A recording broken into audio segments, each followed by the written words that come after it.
ശാസ്ത്രീയ യജുർവേദ പഠനം ക്ലാസ് 78. നമ്മൾ 15-ാമത്തെ അധ്യായത്തിൽ 1 മുതൽ 10 വരെയുള്ള മന്ത്രങ്ങളാണ് നോക്കുന്നത്. ഇതിലെ ദേവതകളെല്ലാം പലതായതുകൊണ്ട് നമുക്ക് ഓരോന്നിലേക്ക് കടക്കാം. ഒന്നിലെ ദേവത അഗ്നിയാണ്. അഗ്നി എന്ന് പറയുന്നത് ഊർജമാണ്. ഊർജം എന്ന് പറഞ്ഞാൽ ഏത് തരത്തിലുള്ളതുമാകാം. ബലങ്ങളാകാം, ചൂടാകാം, വെളിച്ചമാകാം, ഇലക്ട്രോമാഗ്നറ്റിക് വേവ്സ് ആകാം, വൈദ്യുതിയാകാം, എന്തുമാകാം. അപ്പോൾ അതിനെപ്പറ്റി എന്താണ് പറയുന്നത് നോക്കാം. നിഗൂഢ ശക്തിയാകുന്ന അഗ്നി നമ്മുടെ അന്ധകാരത്തെ അകറ്റും, അജ്ഞാനത്തെ അകറ്റും. നിഗൂഢ ശക്തിയുണ്ട്. ഊർജം ഉപയോഗിച്ചിട്ട് പ്രപഞ്ചത്തിലെല്ലാം ഉണ്ടായിരിക്കുന്നത്. ഊർജം തന്നെയാണ് ദ്രവ്യമായി മാറിയത്. അപ്പോൾ അത് നിഗൂഢമായൊരു ശാസ്ത്രം തന്നെയാണ് അഗ്നിയായിട്ട് ബന്ധപ്പെട്ടത്. അത് അന്ധകാരത്തെ അകറ്റും. അന്ധകാരം അകറ്റും എന്ന് പറഞ്ഞാൽ അജ്ഞാനത്തെ അകറ്റും. രണ്ട് മീനിങ് ഉണ്ട്. അഗ്നിവിദ്യ ഊർജത്തെപ്പറ്റി, ഹീറ്റ്, ലൈറ്റ്, സൗണ്ട്, ഇലക്ട്രോമാഗ്നറ്റിക്, ഇതിനെപ്പറ്റി എല്ലാം പഠിച്ചു കഴിഞ്ഞാൽ അവൻ ബുദ്ധിമാനാകും, അജ്ഞാനം അകറ്റും. അന്ധകാരം, അവൻ്റെ അന്ധകാരം എന്ന് പറഞ്ഞാൽ അജ്ഞാനം തന്നെ ആയിട്ടെടുക്കാം. അല്ലെങ്കിൽ സാധാരണ ഇരുട്ടിനെ നീക്കണ്ടിക്ക് വെളിച്ചമായിട്ടും എടുക്കാം. ഇതെല്ലാം അഗ്നി തന്നെയാണ് മാറ്റുന്നത്. കൂടാതെ അഗ്നിയിൽ നിന്ന് നല്ല ഉപദേശങ്ങൾ ഉണ്ടാകട്ടെ. ഉപദേശങ്ങൾ എന്ന് പറഞ്ഞാൽ നമ്മുടെ ജ്ഞാനത്തിലൂടെ മുന്നോട്ടേക്ക് നയിക്കുന്നതും അഗ്നിയാണ്. ഊർജം തന്നെയാണ്. ഊർജത്തെപ്പറ്റി പഠിക്കുകയാണെങ്കിൽ, അഗ്നിയെപ്പറ്റി പഠിക്കുകയാണെങ്കിൽ എല്ലാ ജ്ഞാനവും തന്നെയാണ് പഠിക്കുന്നത്. അതിലൂടെ അത് നല്ല ഉപദേശങ്ങൾ നൽകും. മനുഷ്യൻ ഇങ്ങനെ അഗ്നി ഉപയോഗിച്ച് ഇന്ന വഴിയിലൂടെ പോയി കഴിഞ്ഞാൽ ലോകം പുരോഗമിക്കും. ഊർജം ഉപയോഗിച്ചിട്ട് തന്നെയാണ് നമ്മൾ പല വസ്തുക്കളെയും പലതാക്കി മാറ്റിയെടുത്തിട്ട് ലോകം പുരോഗമിക്കുന്നത്. അതിലൂടെ അഗ്നിയുടെ വിശേഷം ഉപയോഗിച്ചുകൊണ്ട് പല കർമ്മങ്ങൾ സംഭവിക്കട്ടെ. അഗ്നി ഉപയോഗിച്ചിട്ട് നമ്മൾ പല കർമ്മങ്ങൾ ചെയ്യുക. അഗ്നിനെ കൂട്ടിയോ കുറച്ചോ എല്ലാം പലതരത്തിൽ നമ്മൾ ഉപയോഗിക്കുന്നുണ്ട്. ഫ്രിഡ്ജിൽ കുറയ്ക്കുക, പിന്നെ മുറിയിൽ തണുപ്പാണെങ്കിൽ ചൂട് കൂട്ടാനുള്ള ഉപയോഗമുണ്ട്, കത്തിക്കാനുള്ള പലതരത്തിലുള്ള കർമ്മങ്ങൾ അഗ്നി ഉപയോഗിച്ചിട്ട് നമ്മൾ ചെയ്യുന്നുണ്ട്. അങ്ങനെ 3 രീതിയിലും നമ്മളെ ഗൃഹത്തിൽ പാർക്കാനാകട്ടെ. 3 രീതിയിൽ പാർക്കുക എന്ന് പറഞ്ഞാൽ അഗ്നി ഉപയോഗിച്ചിട്ട് നമ്മളെ ഗൃഹത്തിൽ പ്രധാനപ്പെട്ട 3 തരത്തിലുള്ള അഗ്നി തന്നെയാണുള്ളത്. ഒന്ന് കത്തിക്കുന്ന ഗ്യാസ് സ്റ്റൗവെല്ലാം ഉപയോഗിച്ചിട്ടുള്ള അഗ്നി, മറ്റേത് ഇലക്ട്രിസിറ്റി, പിന്നെ ഇലക്ട്രോമാഗ്നറ്റിക് വേവ്സ്, വെളിച്ചം, TV, റേഡിയോ, ഇതെല്ലാമായിട്ട് വരുന്ന തരത്തിൽ. അപ്പോൾ 3 രീതിയിലാകാം, അല്ലെങ്കിൽ പല രൂപത്തിലാകാം. പല രൂപത്തിൽ ഇവിടെ ക്ലാസിഫൈ ചെയ്ത് ഒരു 3 രീതിയിൽ ക്ലാസിഫൈ ചെയ്തു അവർ.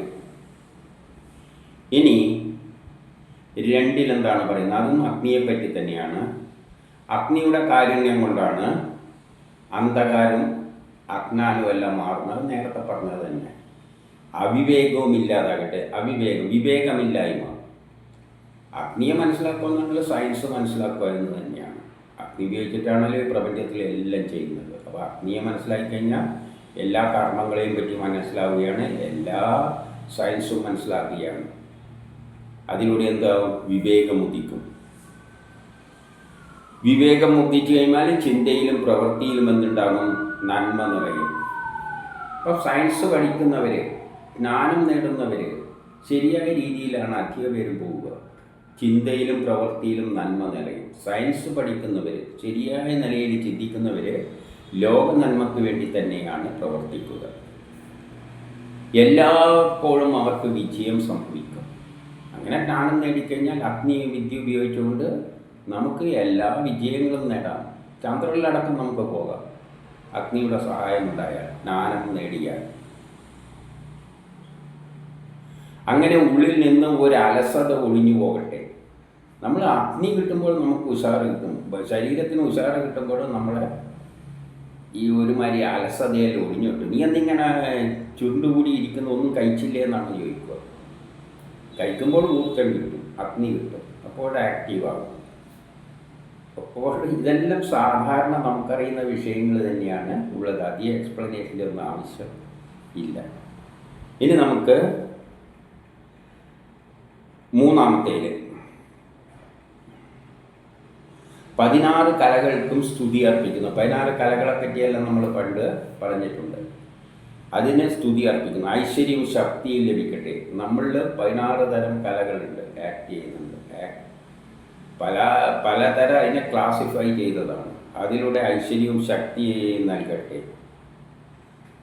44 വർഷങ്ങളായുള്ള ബ്രഹ്മചര്യം പ്രശംസിക്കപ്പെടേണ്ടതാണ്. ബ്രഹ്മചര്യം എന്ന് പറഞ്ഞാൽ 44 വർഷം. 44 വർഷം തന്നെ പഠിക്കാൻ തുടങ്ങുന്നത് എത്ര വയസ്സിലാണ്? ഒരു 5-ാം വയസ്സ് തൊട്ട് കൂട്ടാം. ചെറുതിലേ ജ്ഞാനം നേടുന്നുണ്ട്. അച്ഛൻ അമ്മ എന്നെല്ലാം പറഞ്ഞിട്ടാണ് പോകുന്നത്. ഇപ്പം 44 എന്ന് പറഞ്ഞപ്പോൾ 6 വയസ്സിൽ കൂട്ടുന്നതെന്ന് ഒരു 60 വയസ്സ് വരെ. 5 വയസ്സിലാണ് ജ്ഞാനം നേടാൻ തുടങ്ങുന്നതെങ്കിൽ ഒരു 6 വയസ്സ് വരെ കൂട്ടിയാൽ 44 പറഞ്ഞത്, 60 അല്ല, 44 പ്ലസ് ഒരു 6 വയസ്സ് പഠിക്കാൻ തുടങ്ങുന്നു എന്നുള്ള നിലയിൽ കൂട്ടിയാൽ 44, 6, 50. ഒരു 50 വയസ്സ് വരെ ബ്രഹ്മചര്യത്തിനുള്ള സമയമാണ്. ബ്രഹ്മചര്യം എന്ന് പറഞ്ഞാൽ പഠിക്കേണ്ട കാലഘട്ടമാണ്. ബ്രഹ്മചര്യം എന്ന് പറഞ്ഞാൽ ബ്രഹ്മത്തെ മനസ്സിലാക്കാൻ വേണ്ടി, ബ്രഹ്മത്തെ മനസ്സിലാക്കുന്ന പ്രപഞ്ചം ഏതിൽ നിന്നുണ്ടായോ അതുവരെയുള്ള കാര്യം മനസ്സിലാക്കുക. അതായത് ഈ ശാസ്ത്ര തത്വങ്ങൾ മുഴുവൻ മാക്സിമം മനസ്സിലാക്കാൻ ശ്രമിക്കുക. എത്ര വയസ്സ് വരെ? ഒരു 44 വയസ്സ് വരെ. 6-ാം വയസ്സ് തുടങ്ങിയതാണെങ്കിൽ ഒരു 50 വയസ്സ് വരെ. ഈ 50 വയസ്സ് വരെ തന്നെ മനുഷ്യരിൽ നിന്ന് പഠിച്ചുകൊണ്ട് തന്നെയാണ് ഇരിക്കുന്നത്. ചിലവർ 10-ൽ നിർത്തും, ചിലവർ +2, ചിലവർ BSc, ചിലപ്പോൾ ഒരു MSc. ഇതെല്ലാം കഴിഞ്ഞാലും പിന്നെയും ജോലിയിൽ കയറിയാലും അവിടെ കിടന്നിട്ടും പഠിക്കുന്നുണ്ട്. അവർ അവിടുത്തെ ജോലി പഠിക്കുന്നുണ്ട്. അത് മാത്രമല്ല, ചിലവരിൽ എന്താണ്, പിന്നെയും ലീവ് എടുത്ത് പോയി പഠിക്കും. ഇല്ലെങ്കിൽ പോസ്റ്റൽ ട്യൂഷനിലൂടെ +2 കാരനാണെങ്കിൽ BA പാസ്സാവും. അപ്പോൾ ഒരു 50 വയസ്സ് വരെ മനുഷ്യൻ ബ്രഹ്മചര്യം പ്രശംസിക്കപ്പെടേണ്ടതാണ്. ഒരു 50 വയസ്സ് വരെ പഠിച്ചുകൊണ്ട് കർമ്മങ്ങൾ ചെയ്യണം.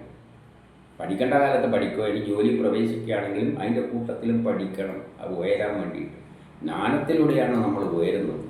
അതുകൊണ്ട് ഒരു 44 വർഷം എന്ന് പറഞ്ഞാൽ ഒരു 50 വയസ്സ് വരെ ബ്രഹ്മചര്യം പ്രശംസിക്കപ്പെടേണ്ടതാണ്.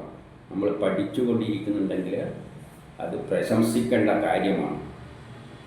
ജ്ഞാനവും ശക്തിയും ആർജിക്കട്ടെ. അതിലൂടെയാണ് ജ്ഞാനവും ശക്തിയും. ജ്ഞാനം കിട്ടിക്കഴിഞ്ഞാൽ ശക്തി തന്നെയാണ്. ജ്ഞാനം ഉപയോഗിച്ചിട്ട് ഏത് പ്രതിബന്ധങ്ങളെയും നമുക്ക് തരണം ചെയ്യാം. ഇതിനെ ദേവന്മാർ സ്വീകരിച്ചിരിക്കുന്നു.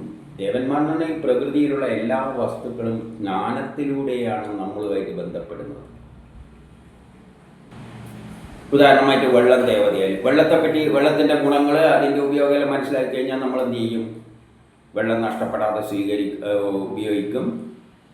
ഉപയോഗിക്കുമ്പോഴെല്ലാം ഒരു സംയമനം പാലിക്കും. ആവശ്യത്തിന് മാത്രം ഉപയോഗിക്കും, നഷ്ടപ്പെടുത്തില്ല, വേസ്റ്റ് ചെയ്യില്ല. അതിൻ്റെ വില മനസ്സിലാക്കുമ്പോൾ.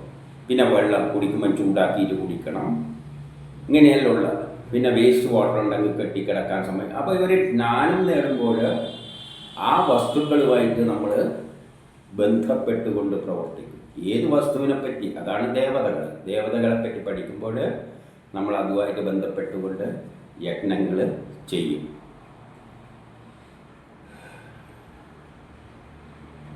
എന്നിട്ട് ഈ ദ്രവണത്തെ യജ്ഞത്തിൽ നിന്ന് നമ്മൾ യജ്ഞം ചെയ്തുകൊണ്ട് ഈ ജ്ഞാനം ഉപയോഗിച്ച് ഉരുക്കിയ നെയ് പോലെ കർമ്മങ്ങളിൽ പ്രചോദിക്കട്ടെ.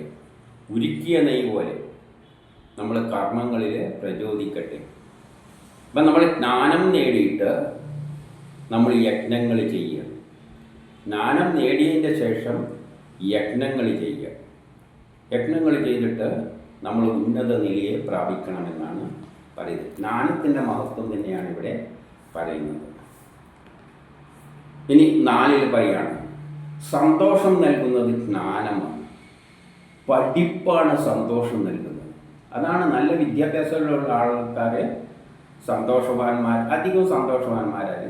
എത്രമാത്രം ജ്ഞാനം നേടുന്നുണ്ടോ, ഈ അല്ലാത്തവരാണ്, ഈ പഠിപ്പ് കുറഞ്ഞവരാണ് ഒന്നിലും തൃപ്തിയില്ലാതെ ഒരുമാതിരി കലഹപ്രിയരായിട്ടല്ല അധികം കാണുന്നത്. പഠിക്കുന്നതനുസരിച്ച് അവർ വസ്തുതകളെ ശാസ്ത്രീയമായി വിലയിരുത്താൻ പഠിക്കും. ജ്ഞാനമില്ലാത്തവൻ എന്തെല്ലോ കാട്ടിക്കൂട്ടും, അവൻ എന്താണ് ചെയ്യേണ്ടതെന്ന് അറിയില്ല. അതുകൊണ്ട് അവർ ദേഷ്യവും കോപവും എല്ലാം വരും. എന്ത് ചെയ്യണം, ഓരോ വിഷയം വരുമ്പോൾ എങ്ങനെ അതിനെ സമീപിക്കണം എന്നൊന്നും പിടികിട്ടില്ല.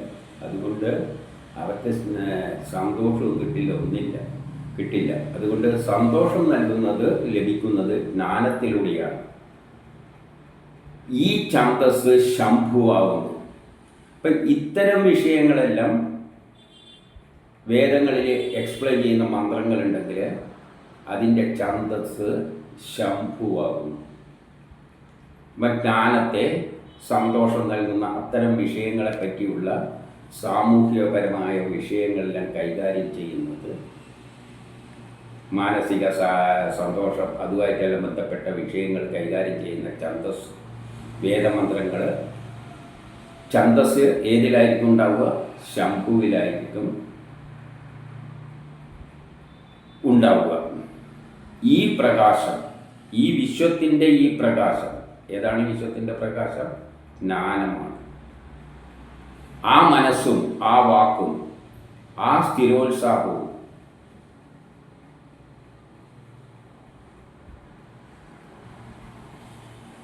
അപ്പോൾ നല്ല ജ്ഞാനമുണ്ടെങ്കിൽ അത് വിശ്വത്തിൻ്റെ പ്രകാശമാണെന്ന് പറയാം. ജ്ഞാനമാണ് വിശ്വത്തിൻ്റെ പ്രകാശം. അതിലൂടെ നല്ല മനസ്സുണ്ടാകും, നല്ല വാക്കുകളിൽ അവരിൽ നിന്ന് വരും, സ്ഥിരോത്സാഹവും. ഈ ദിശാബോധം എങ്ങനെ മുന്നോട്ടേക്ക് പോകണം, നമ്മുടെ ജീവിതത്തിൽ ഓരോ പ്രശ്നങ്ങളും വരുമ്പോൾ എങ്ങനെ മുന്നോട്ടേക്ക് പോകുന്നുള്ള ദിശാബോധവും, പിന്നെയോ ഈ കാവ്യം തന്നെ കവിത, കവികൾ, കലാപരമായ വാസനകൾ, എല്ലാ ജ്ഞാനത്തിൽ അതുമായിട്ട് ബന്ധപ്പെട്ട എല്ലാത്തരം പ്രവർത്തികളും, എഴുത്തുകൾ, കാവ്യം എന്ന് പറയുമ്പോൾ എഴുത്തുകൾ അല്ലെങ്കിൽ ദിശാബോധം വെച്ചിട്ടുള്ള പ്രവർത്തികൾ അതുമായിട്ട് ബന്ധപ്പെട്ട, അപ്പോൾ സ്ഥിരോത്സാഹത്തോടെ ദിശാബോധത്തോടെ നല്ല മനസ്സോടെ ജ്ഞാനമാകുന്ന വിശ്വപ്രകാശത്തോടെ നീങ്ങുന്ന അത്തരം എല്ലാ പ്രവൃത്തികളും അക്ഷരപംക്തികളും. എന്തെങ്കിലും എഴുതിയെല്ലാം, ഇപ്പം വേദങ്ങളെല്ലാം എഴുതിയവർ അവരുടെ പ്രവൃത്തി എന്ന് പറഞ്ഞാൽ എഴുതുകയാണ്. എല്ലാം ഛന്ദസ്സുകളിലൂടെയാണ് വ്യക്തമാക്കുന്നത്. അതുകൊണ്ട് തന്നെ എല്ലായ്പ്പോഴും നിലനിൽക്കുന്ന പ്രകാശം ജ്ഞാനമാണ്. ജ്ഞാനമാകട്ടെ ഛന്ദസ്സാണ്. എല്ലാ തരത്തിലുള്ള പ്രകാശവും നിലനിൽക്കുന്ന പ്രകാശവും എല്ലാ തരത്തിലും എപ്പോഴും നിലനിൽക്കുന്ന പ്രകാശത്തെയുമായിട്ട് ജ്ഞാനത്തെ കാണണം.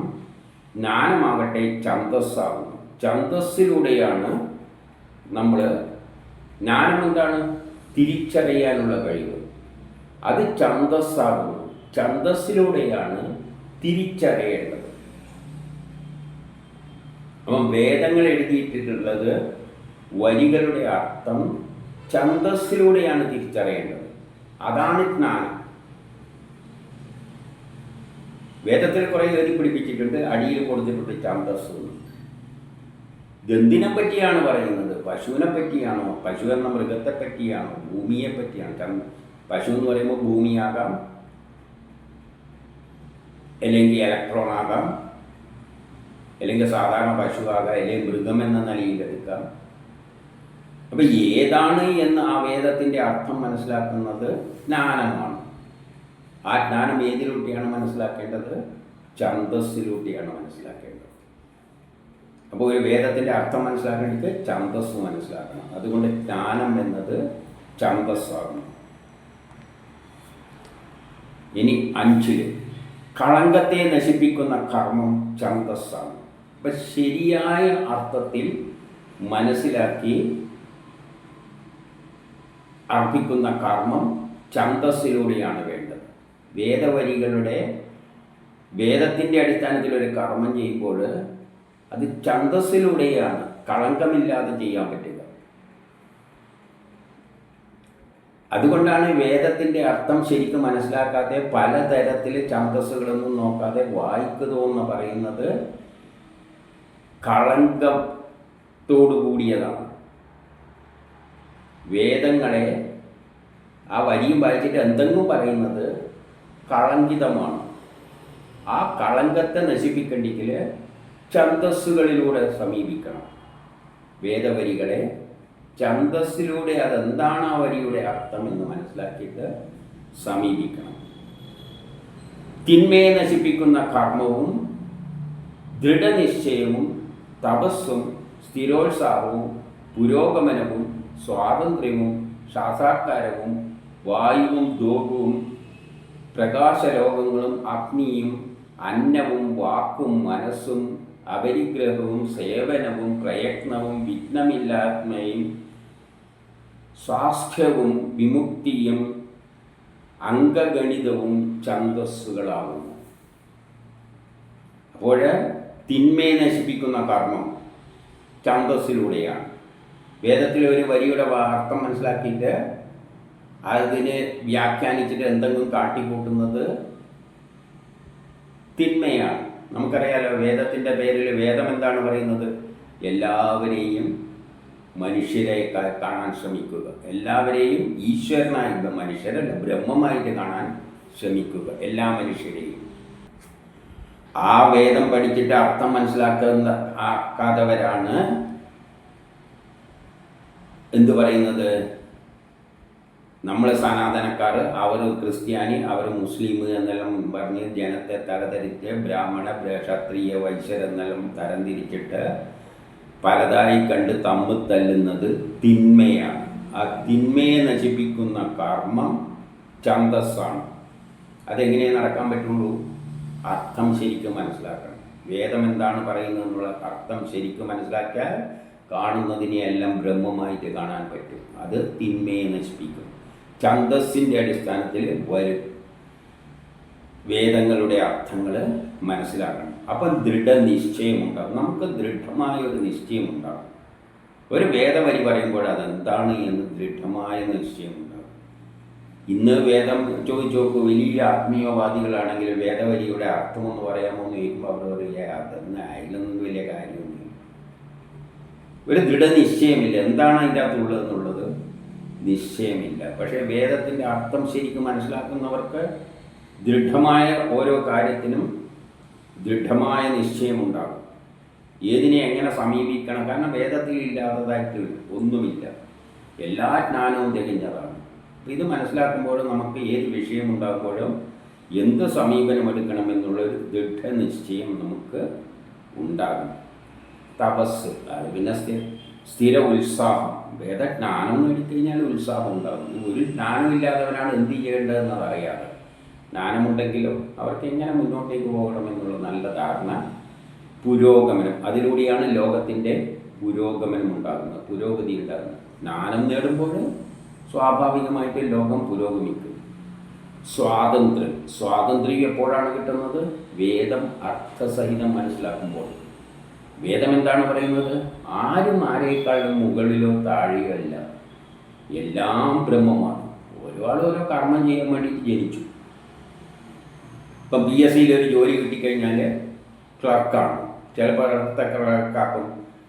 പല ഗവൺമെൻറ് ക്യാൻറ്റീൻ ഉണ്ടെങ്കിൽ അവിടുത്തെ ക്ലർക്കാകാം, അല്ലെങ്കിൽ മരുന്ന് ഷോപ്പിലെ ക്ലർക്കാകാം, അല്ലെങ്കിൽ ഒരു എഞ്ചിനീയറിംഗ് സ്ഥാപനത്തിലെ ക്ലർക്കാകാം, അല്ലെങ്കിൽ ISROൻ്റെ തലപ്പത്തെ ക്ലർക്കാകാം. അതെല്ലാം അവരവർക്ക് ഓരോ ജോലി കിട്ടുന്നു എന്നതിൽ കവിഞ്ഞ് ജനിക്കുമ്പോൾ ഓരോ കർമ്മമുണ്ട്, അതിന് ചെയ്യുക. അതുകൊണ്ട് ആരും മോശമോ നല്ലതൊന്നുമല്ല.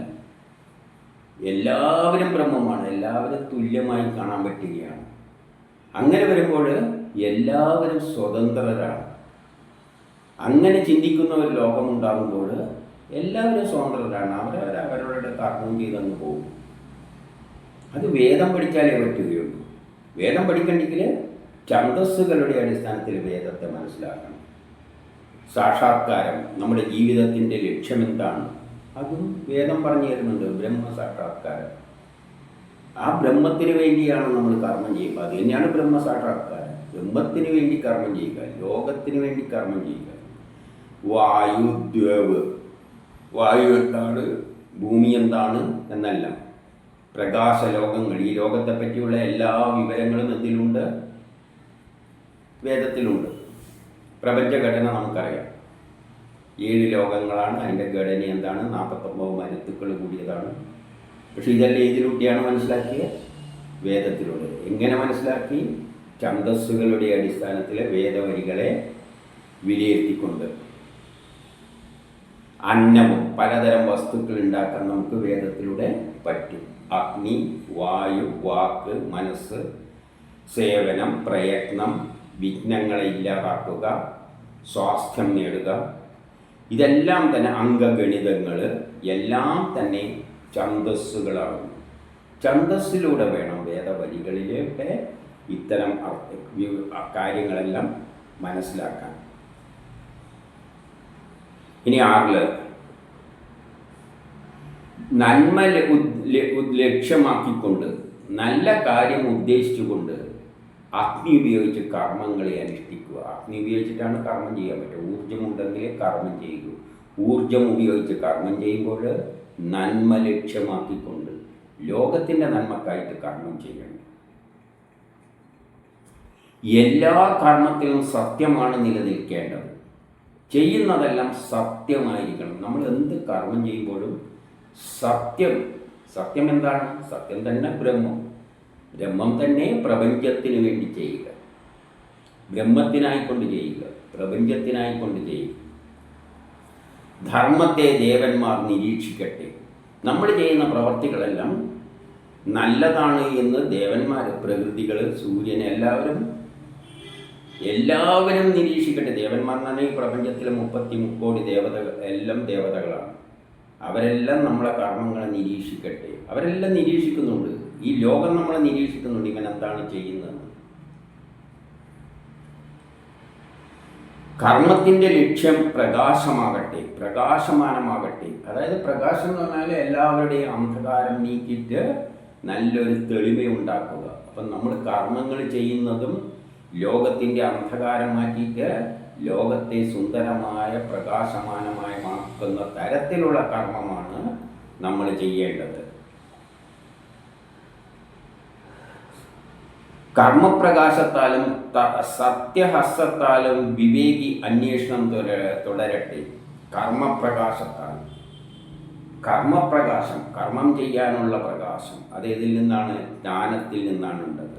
സത്യഹസ്തത്താലും നമ്മൾ ചെയ്യുന്ന കർമ്മങ്ങളെല്ലാം സത്യത്തിന് വേണ്ടിയായിരിക്കണം. എന്നിട്ടോ വിവേകി അന്വേഷണം നടത്തട്ടെ. വിവേകമുള്ള മനുഷ്യരെ ലോക നന്മക്കായിക്കൊണ്ട് പുതിയ സത്യങ്ങൾ അന്വേഷിച്ച് കണ്ടെത്താൻ ശ്രമിക്കട്ടെ. നമ്മളെപ്പോഴും ആലോചിക്കണം, ലോകത്തിന് പുരോഗതി ഉണ്ടാക്കുന്ന ഇനി എന്ത് സത്യമാണ് നമ്മൾ കണ്ടെത്താനുള്ളത്. ജ്ഞാനം നേടുക, ജ്ഞാനത്തിലൂടെ പുതിയ ജ്ഞാനം നേടിയിട്ട് ലോകത്തെ ഉന്നതിയിലേക്ക് നയിക്കുക. അതാണ് വിവേകികൾ ചെയ്യേണ്ടത്. അതിനുള്ള അന്വേഷണം തുടരട്ടെ. നമ്മളെപ്പോഴും ലോകത്തിൽ സയൻസ് പഠിച്ചിട്ട് ഇനി എന്തെല്ലാം പുതിയ കണ്ടെത്താൻ പറ്റും, ആ ഒരു അന്വേഷണത്തിൻ്റെ ചിന്താഗതിയോടുകൂടി മുന്നോട്ടേക്ക് പോകുക. ഇതെല്ലാം ആരാ പറയുന്നത്? വേദമാണ് പറയുന്നത്. നമ്മൾ വേദത്തിൻ്റെ പേരിൽ എന്തെല്ലാമാണ് ഇവിടെ കാട്ടിക്കൂട്ടുന്നത് ആലോചിച്ച് നോക്കി. ആത്മീയത എന്നെന്തോ ഒന്നുണ്ടാക്കി വെച്ചിട്ട് വായിക്ക് തോന്നുന്ന വ്യാഖ്യാനിച്ചിട്ട് എന്തെല്ലോ കാട്ടിക്കൂട്ടിയാണ് ഇവിടെ വേദത്തിൽ എന്താണ് പറയുന്നത്. പഠിച്ച് നല്ല ഉന്നതിയിലെത്തി പുതിയ സത്യങ്ങൾ കണ്ടെത്തിയിട്ട് പുരോഗമിക്കട്ടെ എന്ന് പറയുമ്പോൾ നമ്മളെ രാവിലെ കുളിച്ച് ഭക്തിയോട് ഭഗവാനെ എന്നും പറഞ്ഞ് പൊടിയും വാരി തേച്ച് എന്തെല്ലോ ആയിട്ട് ദേവമുറിയിൽ പോയിട്ട് വിളക്ക് കത്തിച്ച് ഇതാണ് ഭാഗവതം, ഈ വേദങ്ങൾ എന്നെല്ലാം ധരിപ്പിച്ചു വെച്ചിരിക്കുക. ഇതാണ് വേദഗ്രന്ഥങ്ങളിൽ പറഞ്ഞിരിക്കുന്നത്. ആത്മീയത ഇതെല്ലാം എവിടെയാണുള്ളത്? നമ്മളോട് പറയുന്ന രാവിലെ എണീറ്റ് കഴിഞ്ഞാൽ പുതിയ സത്യങ്ങൾ കണ്ടെത്താൻ വേണ്ടി ശ്രമിക്കും. ലോകം പുരോഗമിക്കുന്ന നല്ല കർമ്മങ്ങളിലേക്ക് പങ്കെടുക്കും. ഇതെല്ലാം ഉപദേശിക്കുന്നത്. എല്ലാതെ ഇങ്ങനെ പൊടിയും വാരി തേച്ച് ദൈവത്തിൻ്റെ മുമ്പിലോട്ട് അരമണിക്കൂർ പ്രാർത്ഥന, കുട്ടികൾ രാവിലെ പ്രാർത്ഥിക്കണം, വൈകുന്നേരം പ്രാർത്ഥിക്കണം. ഇതെല്ലാം എവിടെയാണ് വേദത്തിൽ പറഞ്ഞു വെച്ചിരിക്കുന്നത്?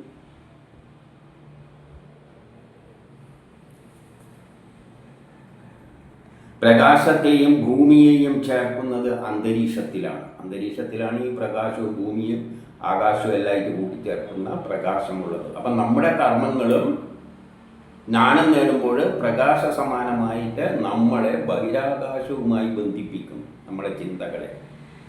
നമ്മൾ ജ്ഞാനം നേടുന്നതോടുകൂടി നമ്മളിവിടുന്ന് അന്തരീക്ഷവും കടന്ന് അങ്ങ് ലോകത്തിലേക്ക് എവിടെയെല്ലാം ഉണ്ട് ഈ പ്രപഞ്ചത്തിൻ്റെ അറ്റം എന്ന നിലയിലേക്ക് നമ്മളങ്ങ് വിസ്തൃതമാകും നമ്മളുടെ ലോകം. ഭൗമശാസ്ത്രത്താൽ ഭൂമിയെ മനസ്സിലാക്കിയാൽ, ഭൗമശാസ്ത്രത്താൽ അങ്ങനെ നമ്മൾ എന്ത് വേണം? ഭൗമശാസ്ത്രത്താൽ ഭൂമിയെ മനസ്സിലാക്കിയാൽ ഈ പ്രപഞ്ചം എന്താണ്, ഈ പ്രപഞ്ചത്തിലെ ഭൂമിയുടെ സ്ഥാനം എന്താണ് എന്നതെല്ലാം മനസ്സിലാക്കുക. പ്രകാശം പോലെ നമ്മളെ ജ്ഞാനം അങ്ങ് പരക്കണം അന്തരീക്ഷത്തിൽ, ആകാശവും കടന്നു പോകണം. അവിടെയെല്ലാം എന്താണെന്നുള്ളതെന്ന് മനസ്സിലാക്കണം. പ്രപഞ്ചത്തിൻ്റെ ഭൗമശാസ്ത്രം മുഴുവൻ പഠിക്കണം. എന്നിട്ട് അതിൽ ഭൂമി എവിടെയാണ് ഉള്ളതെന്ന് പറയണം. ചുരുക്കി പറഞ്ഞു കഴിഞ്ഞാൽ 1ാം ക്ലാസ് മുതൽ ഇന്നുള്ള എല്ലാ സയൻസും പഠിക്കുക. അത് സയൻസ് പഠിച്ചതിൻ്റെ ശേഷം വേദത്തിലെത്തിയിട്ട് ഇനി കണ്ടെത്താത്ത കാര്യം കൂടി വേദത്തിൽ പഠിക്കുക. ഇതാണ് വേദം പറഞ്ഞു തരുന്നത്. എന്നാൽ നമ്മൾ ആത്മീയ ഗുരുക്കന്മാർ മക്കളെ രാവിലെ ഇരുന്നിട്ട് വൈകുന്നേരം എടുത്തിട്ട് സന്ധ്യാനാമം മറ്റേ രാവിലെ ഭക്തി രാമ രാമ രാമ രാമ രാമ രാമ എന്നാക്കിയിട്ട് കൊണ്ടിരിക്കുക എന്നല്ലാണ് പഠിപ്പിച്ചിരിക്കുന്നത്. സമയം വെറുതെ വേസ്റ്റ് ആക്കിപ്പിക്കുക. ആ സമയം പിള്ളേരെ പോയി ഇരുന്ന് പഠിക്കുക. കുറേ ശാസ്ത്രം വേണ്ടിയിട്ട് ഉന്നത നിലയിലെത്താൻ നോക്കും. പല ശാസ്ത്ര പുസ്തകങ്ങളിൽ എടുത്ത് വായിക്കുന്നു പറഞ്ഞാൽ പിള്ളേർ നന്നാവും. അല്ലാതെ രാമ രാമ രാമ രാമ രാമ രാമ എന്ന് പറഞ്ഞ് രാവിലെയും വൈകുന്നേരം 1 മണിക്കൂർ ഇരുന്ന് ചൊല്ലിയിട്ട് പിള്ളേർ എന്ത് നന്നാനാണ്? ഇതല്ലേ എവിടെയാ വേദത്തിൽ പറഞ്ഞു വെച്ചിരിക്കുന്നത്? വേദം തന്നെ ഋഗ്വേദം, സാമവേദം, അഥർവവേദം. ഋഗ്വേദം, യജുർവേദം, സാമവേദം, അഥർവവേദേ ഉള്ളൂ. ബാക്കിയെല്ലാം അതിൻ്റെ അനുബന്ധങ്ങളാണ്. പുരാണ കഥകളെല്ലാം അതിൻ്റെ വേറെയാണ്. ഇതിലെവിടെയാണ് ഇങ്ങനത്തെ കാര്യം പറഞ്ഞിരിക്കുന്നത്?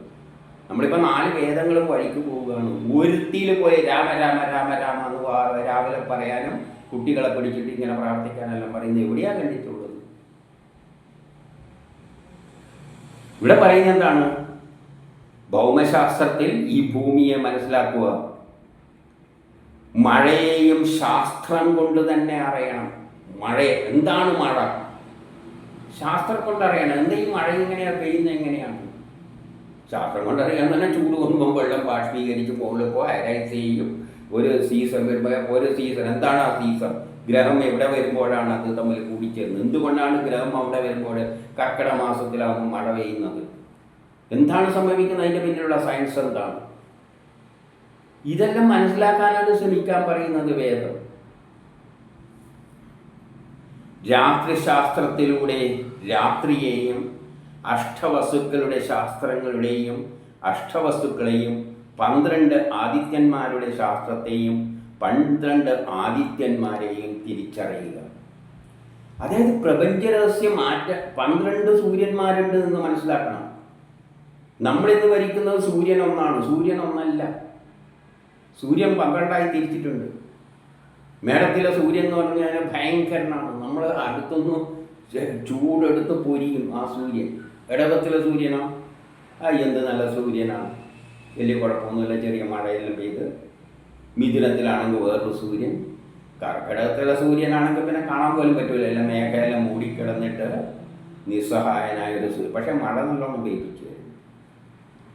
അപ്പം സൂര്യനെ 12ആയി തരംതിരിച്ചിട്ട് പഠിക്കുക. അതിലെ തന്നെയാണ് ജ്യോതിഷത്തിലേക്ക് എത്തുന്നത്. നമ്മൾ സയൻസ് പഠിക്കുമ്പോൾ സൂര്യൻ എത്ര സൂര്യനാണ് പഠിച്ചത്? ഒരു സൂര്യൻ. സൂര്യൻ ഒന്നാണോ? സൂര്യൻ ഒന്നല്ല. സൂര്യനെ 12ആയിട്ട് കാണണം. കാരണം 12 സൂര്യന് അതിൻ്റെ സ്വഭാവം അനുസരിച്ച് 12ആയിട്ട് തിരിച്ചിട്ടുണ്ട്. അതാണ് 12 രാശികൾ, 12 മാസങ്ങൾ.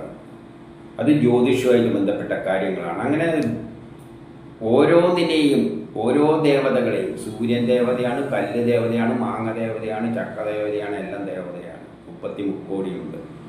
ഓരോന്നിനെ പറ്റിയും സൂക്ഷ്മമായി പഠിക്കുക. വസ്തുക്കൾ, അഷ്ടവസ്തുക്കളുടെ ശാസ്ത്രത്തിലൂടെ മനസ്സിലാക്കുക. എന്താണ് അഷ്ടവസ്തുക്കൾ? 8 ദിക്കുകളുമായിട്ട് ബന്ധപ്പെട്ടതാണ്. ആറ്റത്തിൽ 8 ദിക്കുകളുണ്ട്. ഏറ്റവും പുറത്ത് ഓർബിറ്റിൽ 8 ദിക്കുകൾ. അതാണ് ഒക്ടറ്റ് റൂൾ എന്ന് പറയുന്നത്. ആ ഓരോ ദിക്കിലും ഓരോ ഇലക്ട്രോൺ വേണം. അത് നിർബന്ധമാണ്. കെമിസ്ട്രിയുടെ അടിസ്ഥാനം തന്നെ, ഈ പ്രപഞ്ചം ഇല്ലാതെ ഉണ്ടായതിൻ്റെ പിന്നിലുള്ള അടിസ്ഥാനം തന്നെ ഈ 8 ദിക്കുകളാണ്. ആറ്റത്തിൽ നിന്നാണ് 8 ദിക്കുകൾ തുടങ്ങുന്നത്. അത് പ്രപഞ്ചത്തിനും 8 ദിക്കുകളായിട്ട് മാറിയിട്ടുണ്ട്. ഏതൊരു ഡ്രോയിങ് വരക്കുമ്പോൾ ആദ്യം ആ ഡയറക്ഷൻ മാർക്ക് ചെയ്തിട്ടാണ് പ്രൊസീഡ് ചെയ്യുക. അപ്പം ഈ കാര്യങ്ങളെല്ലാം പഠിക്കാനാണ് പറയുന്നത്. അതായത് മോഡേൺ സയൻസ്, ഇന്നത്തെ സയൻസ് 1ാം ക്ലാസ് മുതൽ പഠിക്കേണ്ട എല്ലാം മര്യാദയ്ക്ക് പഠിക്കുക. എല്ലാം പഠിച്ചു കഴിഞ്ഞിട്ട് വേദത്തിലേക്ക് വരിക. വേദത്തിൽ ബാക്കിയെല്ലാം പഠിപ്പിക്കുക. അപ്പം ഇതെല്ലാം 12 സൂര്യന്മാരെ, രാത്രിയുടെ പ്രത്യേകത എന്താണ്, എങ്ങനെയാണ് രാത്രി ഉണ്ടാകുന്നത്, രാത്രി ഉണ്ടാകുന്നതിന് കാരണം എന്താണ്, രാത്രിയിൽ എന്താണ് നമ്മളെ ശരീരത്തിൽ സംഭവിക്കുന്നത്. രാത്രിയിൽ പലതും സംഭവിക്കുന്നുണ്ട്. നമ്മളെല്ലാം പകലാണ് കർമ്മം ചെയ്യുന്നത്, രാത്രി കിടന്നുറങ്ങിയാണ്, അല്ലെ വേറെ കർമ്മം. ചില ജീവികൾ രാത്രിയാണ് എഴുന്നേൽക്കുന്നത്. അപ്പം അവരുടെ ആക്ടിവിറ്റീസ് എല്ലാം രാത്രിയാണ് പ്ലാൻ ചെയ്ത് വെച്ചിരിക്കുന്നത്. സമയമനുസരിച്ചിട്ടാണ് പ്ലാൻ ചെയ്തിരിക്കുന്നത്. നമ്മൾ സമയമനുസരിച്ചിട്ടല്ലേ പ്ലാൻ ചെയ്യുന്നത്. രാവിലെ ദോശ ഉണ്ടാക്കും, ഉച്ചക്ക് ചോറുണ്ടാക്കും. അല്ലാതെ രാവിലെ ചോറും ഉച്ചക്ക് ദോശയും ഉണ്ടാക്കും ഇല്ല. സമയം സൂര്യൻ്റെ പൊസിഷൻ അനുസരിച്ച് തന്നെയാണ് നമ്മൾ ഓരോന്നും ഉണ്ടാക്കുന്നത്, നമ്മൾ കർമ്മം ചെയ്യുന്നത്. പകല് നമ്മൾ കർമ്മം ചെയ്യും, പോകും. രാത്രിയാകുമ്പോൾ മറ്റവന്മാർ ഇങ്ങോട്ട് വരും, അവരെ കർമ്മം ഭംഗിയായിട്ട് അവർ നിർവഹിക്കുന്നു. എല്ലാം സമയവും ഗ്രഹങ്ങളുടെ 12 സൂര്യനായി തിരിച്ചിട്ടും ഭൂമിയും രാത്രിയും പകലും എല്ലായിട്ട് തിരിച്ചിട്ടാണ് പ്ലാൻ ചെയ്ത് വെച്ചിരിക്കുന്നതെന്നാണ് പറയുന്നത്. അതെല്ലാം ശരിക്കും മനസ്സിലാക്കണം. അപ്പോഴാണ് നമ്മൾ ഇവിടത്തേക്ക് എത്തുന്നത്, ജ്യോതിഷത്തിലേക്കെല്ലാം എത്തിച്ചേരുന്നത്. ഇനി 7 മനുഷ്യർക്ക് ഐശ്വര്യം ഉണ്ടാകട്ടെ. നമ്മൾ ഐശ്വര്യം നേടാൻ വേണ്ടിയിട്ടാണ് പ്രവർത്തിക്കേണ്ടത്, അല്ലാതെ കാലത്തെ പിന്നോട്ടേക്ക് അടുപ്പിച്ച് ഗോത്ര കാലഘട്ടത്തിലേക്ക് കൊണ്ടുപോകാനല്ല. ഇന്നുള്ള ആത്മീയവാദികളെല്ലാം കാലത്തെ പിന്നോട്ടൊക്കെ അടിച്ചിട്ട് ഗോത്ര കാലഘട്ടത്തിൽ, നമ്മളെ പുരാതന സംസ്കാരം മറ്റേത്. മനുഷ്യർക്ക് ഐശ്വര്യം ഉണ്ടാകട്ടെ. ഐശ്വര്യം എങ്ങനെയാണ് ഉണ്ടാവുക? ഐശ്വര്യത്തിന് ധനം ഒഴിച്ചു കൂട്ടാനാവാത്തതാണ്. ഐശ്വര്യത്തിന് ധനവും വേണം. ഐശ്വര്യം കിട്ടണമെങ്കിൽ ധനം വേണം, അത് ഒഴിച്ചു കൂടാനാവാത്തതാണ്. ധനം നടണം. ധനം നടണമെങ്കിൽ അത് അധ്വാനിക്കണം. അധ്വാനിച്ചിട്ട് സാധനങ്ങൾ ഉണ്ടാക്കിയിട്ട് വിൽക്കണം. ഇതെല്ലാം വേദം പറയുന്നത്. ധർമ്മത്തെ ശരിക്കും മനസ്സിലാക്കിയിട്ട് സ്വീകരിക്കണം. നമ്മൾ ധനം നേടേണ്ട ആവശ്യം തന്നെയാണ്. ധനമില്ലാതെ ജീവിക്കാൻ പറ്റില്ല എന്ന് പറഞ്ഞെങ്കിലും ധർമ്മത്തിനനുസരിച്ച് മനസ്സിലാക്കിയിട്ട് സ്വീകരിക്കണം. ധനം സ്വീകരിക്കുന്നതായാലും എന്ത് സ്വീകരിക്കുന്നതായാലും ധർമ്മമഹിമയെ വ്യക്തമായി മനസ്സിലാക്കി സ്വീകരിക്കണം. ധർമ്മത്തിനനുസരിച്ച് ധനം സമ്പാദിക്കണം. ശരിയായ നിലയിൽ കർമ്മം ചെയ്യുക, അതിന് വല്ല പ്രതിഫലം കിട്ടുന്നുണ്ടോ വാങ്ങിക്കൊള്ളുക. കൃഷി ഔഷധശാസ്ത്രത്തിലൂടെ അവയെ തിരിച്ചറിഞ്ഞ് മനസ്സിലാക്കും. കൃഷിയെയും ഔഷധശാസ്ത്രത്തെ പറ്റിയെല്ലാം അവയിലൂടെ തിരിച്ചറിഞ്ഞിട്ട് മനസ്സിലാക്കണം. കൃഷി ചെയ്യണം. കൃഷി ചെയ്യുന്ന വസ്തുക്കളിൽ ഔഷധ ഗുണമുള്ള സസ്യങ്ങളെ തിരിച്ചറിയണം. അവയും കൃഷി ചെയ്യണം. അപ്പം കൃഷി ചെയ്യുന്നത് തിന്നാനുള്ള അരിയും മറ്റും മാത്രമല്ല, ഔഷധ മൂല്യമുള്ള സസ്യങ്ങളെയും മനസ്സിലാക്കിക്കൊണ്ട് കൃഷി ചെയ്യുക. നിയമമനുസരിച്ച് ജീവിതത്തെയും ശരീരത്തെയും സംരക്ഷിക്കണം. നിയമമനുസരിച്ച് ശരീരത്തെയും ജീവിതത്തെയും സംരക്ഷിക്കണം. ശരീരത്തെ സംരക്ഷിക്കേണ്ട ഉത്തരവാദിത്വം നമുക്കുണ്ട്. അപ്പം പറയും, നേരത്തെ എല്ലാം പറഞ്ഞ എന്താണ്, എല്ലാം ഈ ശരീരത്തെ കളഞ്ഞുകൊണ്ട് അത് എല്ലാവർക്കും പറ്റൂല എന്ന് പറഞ്ഞിട്ടുണ്ട്. അത് കർമ്മങ്ങളെല്ലാം തീർന്നിട്ട്, നമ്മളെ കർമ്മമെല്ലാം തീർന്നു കഴിഞ്ഞാൽ പിന്നെ ഈ ശരീരത്തിൻ്റെ ആവശ്യമില്ല. ഈ ശരീരം കർമ്മം ചെയ്യാൻ വേണ്ടിയിട്ടാണ്. ഈ ജന്മത്തിലും അടുത്ത ജന്മത്തിലുള്ള എല്ലാ കർമ്മമെല്ലാം തീരുമ്പോൾ പിന്നെ ഈ ശരീരത്തിൻ്റെ ആവശ്യമില്ല. ശരീരം എടുത്ത് കളഞ്ഞിട്ട് ഉടുതുണി അടക്കം കളഞ്ഞിട്ട് ബ്രഹ്മസാക്ഷാത്കാരത്തിന് പോകും. അതുവരെ ഈ പരിപാടിയൊന്നും നടക്കില്ല. ശരീരം കളയാൻ, ശരീരത്തെ സംരക്ഷിക്കുക തന്നെ വേണം. ജീവിതം നൽകുന്ന അറിവിനെ വിദ്യയിലൂടെ സ്വീകരിക്കണം. എന്താണ് വേദം പറയുന്നത്? ജീവിതം നൽകുന്ന അറിവിനെ വിദ്യയിലൂടെ, നീ പോയി ജീവിക്കാനുള്ള വിദ്യ നേടാനാണ് പഠിക്കുന്നത്. നമ്മൾ രാവിലെ എണീച്ച് രാമരാമ എന്നെല്ലാം പഠിക്കുന്നതിനേക്കാളും പിള്ളേരോട് പറയണം, പിള്ളേരെ രാവിലെ എണീച്ചിന് മര്യാദയ്ക്ക് പഠിക്ക്. വേദത്തിലെ, ഋഗ്വേദത്തിലെ, യജുർവേദത്തിലെ ഇതാ മന്ത്രം ഇത് പറയുന്നു, നിങ്ങൾ പോയി പഠിക്ക്. രാവിലെ എണീച്ച് കഴിഞ്ഞാൽ ഇത് ലോക പുരോഗതിക്ക് വേണ്ടി ശ്രമിക്കുക. അങ്ങനെ എല്ലാവരും പറഞ്ഞിരുന്നുവെങ്കിൽ ഇന്ന് ഭാരതം ലോകത്തിൻ്റെ നെറുകയിലെത്തുമായിരുന്നു. അതിന് വേദം പോലും എടുത്തു പഠിച്ചിട്ടില്ല. എന്നിട്ട് വേദവാദികളാണെന്നും പറഞ്ഞുകൊണ്ട് വലിയ വേദപണ്ഡിതരാണെന്നും പറഞ്ഞുകൊണ്ട് നടക്കും. യഥാർത്ഥത്തിൽ വേദത്തിലുള്ള കാര്യങ്ങളെല്ലാം പറഞ്ഞു കൊടുത്തിരുന്നുവെങ്കിൽ ന്യൂട്ടൻ്റെ ഫസ്റ്റ് ലോവും സെക്കൻഡ് ലോവും തേർഡ് ലോവും ഉണ്ടാവുകയായിരുന്നില്ല. പകരം എന്തുണ്ടാകുന്നു? ഭാരതത്തിലെ സത്വ രജോ തമോ ഗുണങ്ങളായിരുന്നു ഉണ്ടായിരുന്ന. കുട്ടികൾ പഠിക്കുക സത്വ ഗുണം, രജോ ഗുണം, തമോ ഗുണം. അതിന് പകരമാണ് ഇന്ന് ന്യൂട്ടൻ്റെ first law, second law, third law എന്ന് പഠിക്കുന്നത്.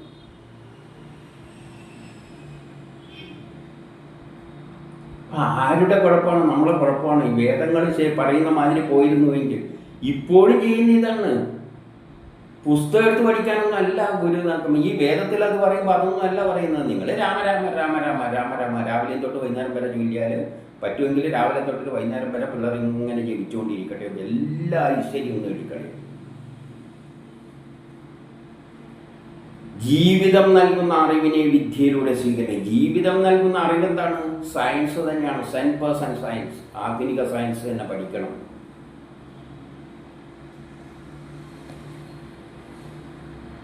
തേജസ്സിനെ മനസ്സിലാക്കിയിട്ട്, അതാണ് തേജസ്. ആ തേജസ്സിനെ മനസ്സിലാക്കിയിട്ട് തേജസ്സികളായി തീരുക. ഇനി 8 അഗ്നി ഐശ്വര്യത്തിന്റെ പ്രതീകമാണ്. ഊർജമാണ് ഐശ്വര്യത്തിന്റെ പ്രതീകം. എല്ലാ ഐശ്വര്യത്തിനും എന്ത് വേണം? ഊർജം വേണം. ഊർജം എന്തിനാണ്? അധ്വാനിക്കാൻ. അപ്പോൾ അധ്വാനിക്കണം. അധ്വാനിക്കാൻ ഊർജം ഉപയോഗിച്ചുകൊണ്ട്. അപ്പോൾ രാവിലെ എണീറ്റിട്ട് അധ്വാനിക്കുമ്പോൾ ചോറ് വെക്കണ്ടെങ്കിൽ അത് അധ്വാനം തന്നെയാണ്. അതിനെന്ത് വേണം? ഊർജം വേണം, അഗ്നി വേണം. അപ്പം അഗ്നി ഐശ്വര്യത്തിന്റെ പ്രതീകമാണ്. അതുകൊണ്ട് അഗ്നിയെ ഐശ്വര്യത്തിന് വേണ്ടി ഞാൻ സ്വീകരിക്കുന്നു. അഗ്നിയെ ഞാൻ സ്വീകരിക്കുന്നു. ഊർജത്തെ ഞാൻ സ്വീകരിക്കുന്നു. ഇന്ന് ലോകം പുരോഗമിക്കുന്നത് മുഴുവൻ ഊർജത്തിലൂടെയാണ്. ലോകം പുരോഗമിക്കുന്നത് ഊർജത്തിലൂടെയാണ്. ഇലക്ട്രിസിറ്റിയും വൈദ്യുതിയും അഗ്നിയെല്ലാം ഉപയോഗിച്ചിട്ടാണ് പുതിയ പുതിയ വസ്തുക്കൾ ഉണ്ടാക്കിയിട്ട് ലോകം പുരോഗമിക്കുന്നത്. ഈ അലൂമിനിയം പാത്രങ്ങൾ ഉണ്ടാകേണ്ടിക്ക് എത്ര ഊർജം വേണമെന്നറിയാം. അലൂമിനിയം ഫാക്ടറിക്ക് ഏറ്റവും അധികം വൈദ്യുതി എല്ലാം ആവശ്യമുണ്ട്. അല്ല, അഗ്നിയിലൂടെയാണ് ഈ പാത്രങ്ങളെല്ലാം ഉണ്ടാക്കിയിടുന്നത്.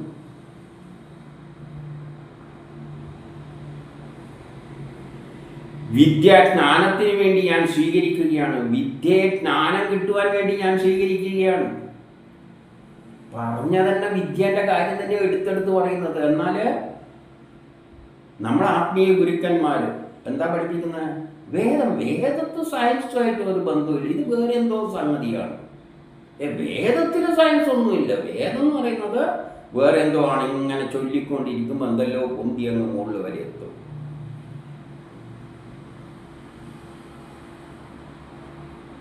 വിദ്യാജ്ഞാനത്തിന് വേണ്ടി ഞാൻ സ്വീകരിക്കുന്നു. ഐശ്വര്യത്തിനായി അഗ്നിയെയും സ്വീകരിക്കുന്നു. അപ്പം ജ്ഞാനം നേടണം. ജ്ഞാനം ഉപയോഗിച്ചിട്ട് യജ്ഞം ചെയ്യണം. യജ്ഞം ചെയ്യുമ്പോൾ എന്ത് വേണം?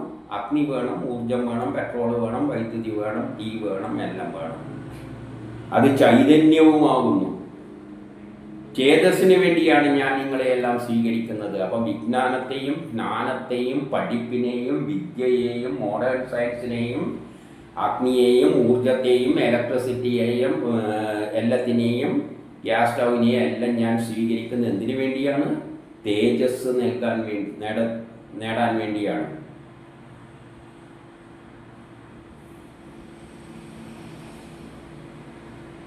ഒമ്പതില് ഗുണങ്ങൾ 3 വിധത്തിലാണുള്ളത്. എല്ലാം 3ആയി തിരിച്ചിട്ടുണ്ട്.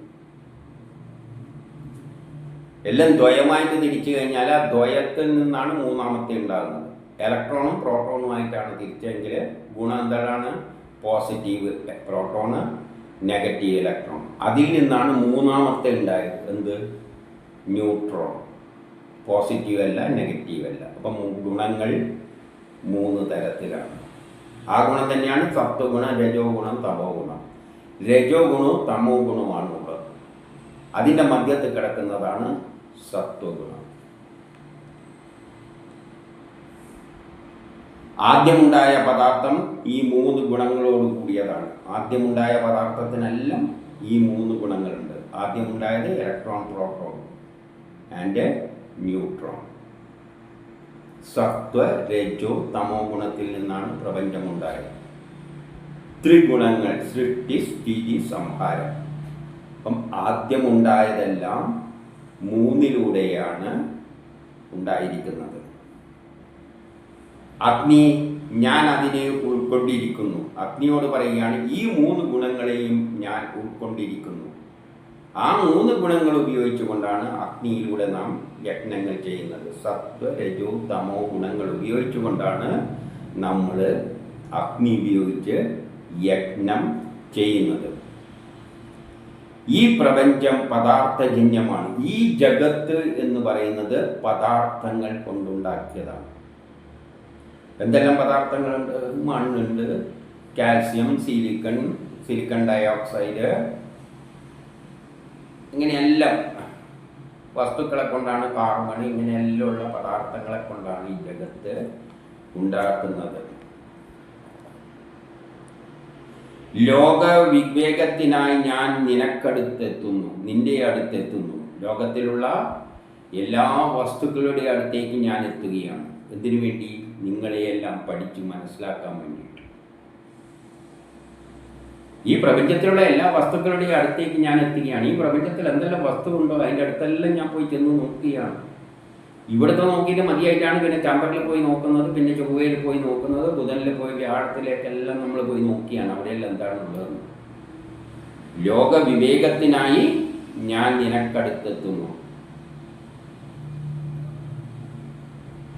ലോകത്തിൻ്റെ സന്തുഷ്ടിയും നന്മയുമായ നിന്നെയാണ് ഞാൻ സ്വീകരിക്കുന്നത്. ലോകത്തിൻ്റെ സന്തുഷ്ടി, ലോകത്തിന് സന്തുഷ്ടിയും നന്മയും ഉള്ള കാര്യങ്ങളെല്ലാം അന്വേഷിച്ചുകൊണ്ട്, ലോകത്തിലുള്ള നന്മ അല്ലെങ്കിൽ സന്തുഷ്ടി നൽകുന്ന കാര്യങ്ങളെല്ലാം മനുഷ്യൻ അന്വേഷിച്ചുകൊണ്ട് ഞാൻ ലോകത്തിനെ സമീപിക്കുകയാണ്, അവയെ മനസ്സിലാക്കുവാൻ വേണ്ടി. ദേവയജ്ഞത്തിന് വേണ്ടിയ വസ്തുക്കളെ ഞാൻ അറിയുന്നു. ദേവയജ്ഞം നടത്താൻ, ദേവകളെ ഉപയോഗിച്ചുള്ള യജ്ഞം നടത്താൻ ഞാൻ അറിവ് നേടുന്നു. ദേവതകൾ എന്ന് പറഞ്ഞാൽ ഈ പ്രപഞ്ചത്തിലുള്ള 30 കോടി ദേവതകൾ, കല്ലും മണ്ണും ജലവും എല്ലാം ദേവതകളാണ്. അവയെല്ലാം ഞാൻ അറിയുന്നു. അതിൻ്റെ എല്ലാ ജ്ഞാനം എവിടെയുണ്ട്? പ്രപഞ്ചത്തിൽ ഉണ്ട്, അല്ലെങ്കിൽ പ്രജാപതിയിലുണ്ട്. പ്രജാപതിയിൽ നിന്നാണ് ഈ പ്രശ്നങ്ങൾ, ഈ പ്രപഞ്ചമെല്ലാം ഉണ്ടായിരിക്കുന്നത്. പ്രജാപതിയിൽ അടങ്ങിയിട്ടുണ്ട് ഈ ജ്ഞാനമെല്ലാം. ആ ജ്ഞാനമാണ് ഈ പ്രപഞ്ചമായി മാറിയത്. അതറിയുവാൻ വേണ്ടി ഞാൻ നിങ്ങളെ സമീപിക്കുന്നു. പ്രജാപതിയെ സമീപിക്കുന്നു, പ്രപഞ്ചത്തെ സമീപിക്കുന്നു, പ്രപഞ്ചത്തിലെ ഓരോ വസ്തുക്കളെയും ഞാൻ സമീപിക്കുന്നു. എന്തിൻ്റെ? നിങ്ങളുടെ ഗുണങ്ങൾ എല്ലാം, ഈ വസ്തുക്കളെ പറ്റിയെല്ലാം അറിയുവാൻ വേണ്ടി. യജ്ഞം നടത്തുവാൻ വേണ്ടിയും ഞാൻ നിങ്ങളെ സമീപിക്കുന്നു. ഇവിടെ ഈ ഭൂമിയിൽ തന്നെയാണ്, ഈ പ്രപഞ്ചത്തിൽ തന്നെയാണ് എനിക്ക് യജ്ഞങ്ങൾ നടത്തേണ്ടത്. അതിനുവേണ്ടി ഞാൻ യജ്ഞം നടത്തുവാനും പ്രജാപതിയിലൂടെ അല്ലെങ്കിൽ ഈ പ്രപഞ്ചത്തിലേക്ക് ഞാൻ കടന്നു വരുന്നു യജ്ഞം നടത്തുവാൻ വേണ്ടി. അന്തരീക്ഷകർത്താവായ പ്രജാപതിയെ ഞാൻ അറിയുവാനായി പ്രണമിക്കുന്നു. അന്തരീക്ഷത്തെപ്പറ്റിയും എനിക്കറിയണം. എനിക്ക് ഈ പ്രപഞ്ചത്തിലുള്ള വസ്തുക്കളെ മാത്രം അറിഞ്ഞാൽ പോരാ. ഇനി അന്തരീക്ഷത്തിലുള്ള വസ്തുക്കളെ അറിയാൻ വേണ്ടിയും ഞാൻ നിന്നെ സമീപിക്കുകയാണ്. ആര്? പ്രജാപതിയെ. പ്രജാപതിയിൽ നിന്ന് നടത്തിയതാണ്, സൃഷ്ടിയാണ് ഇതെല്ലാം. ആദ്യമുള്ളതിനാണ് പ്രജാപതി എന്ന് പറയുന്നത്, ദക്ഷ പ്രജാപതി. അതിലൂടെയാണ് ഈ പ്രപഞ്ച സൃഷ്ടി മുഴുവൻ ഉണ്ടായിരിക്കുന്നത്. അപ്പോൾ അതിലുള്ള അന്തരീക്ഷത്തെ മനസ്സിലാക്കുവാനും ഞാൻ നിന്നെ സമീപിക്കുന്നു. ഇതെല്ലാം അറിയാൻ വേണ്ടി. പിന്നെയോ, നീ അറിയുന്ന എല്ലാറ്റിനുമായി ഞാൻ നിന്നെ നമസ്കരിക്കുന്നു. പ്രജാപതിക്കെല്ലാം അറിയാം ഈ പ്രപഞ്ച സൃഷ്ടിയുടെ പിന്നിലുള്ള ശക്തി. ആ ശക്തിയെ ഞാൻ സമീപിക്കുകയാണ്. എല്ലാ ജ്ഞാനവും നിന്നിൽ ഉൾക്കൊണ്ടിട്ടുണ്ട്, ഈ പ്രപഞ്ചത്തിൽ ഉൾക്കൊണ്ടിട്ടുണ്ട്. ആ പ്രപഞ്ചത്തിൽ ഉൾക്കൊണ്ട എല്ലാ ജ്ഞാനവും നേടാൻ വേണ്ടിയിട്ട് ഞാൻ ശ്രമിക്കുകയാണ്. മേഘങ്ങളെ നീ അറിയുന്നുണ്ട്. എന്താണ് ഈ മേഘം?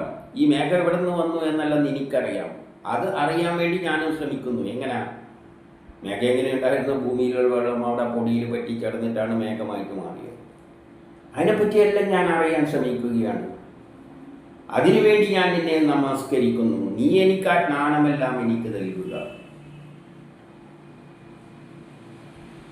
എന്നിട്ട് കൃതാകൃത്യങ്ങളെല്ലാം മനസ്സിലാക്കിയിട്ട് ജീവിതത്തെ കടക്കുക. അങ്ങനെ വേണം നമ്മൾ ജീവിതത്തെ കടന്നു പോകുവാൻ, പ്രപഞ്ചത്തിലുള്ള രഹസ്യങ്ങളെല്ലാം മനസ്സിലാക്കിക്കൊണ്ട് അവയെ ഉപയോഗിച്ചുകൊണ്ട് യജ്ഞം നടത്തിക്കൊണ്ട് വേണം നമ്മളെ ജീവിതം മുന്നോട്ടേക്ക് നയിക്കുവാൻ.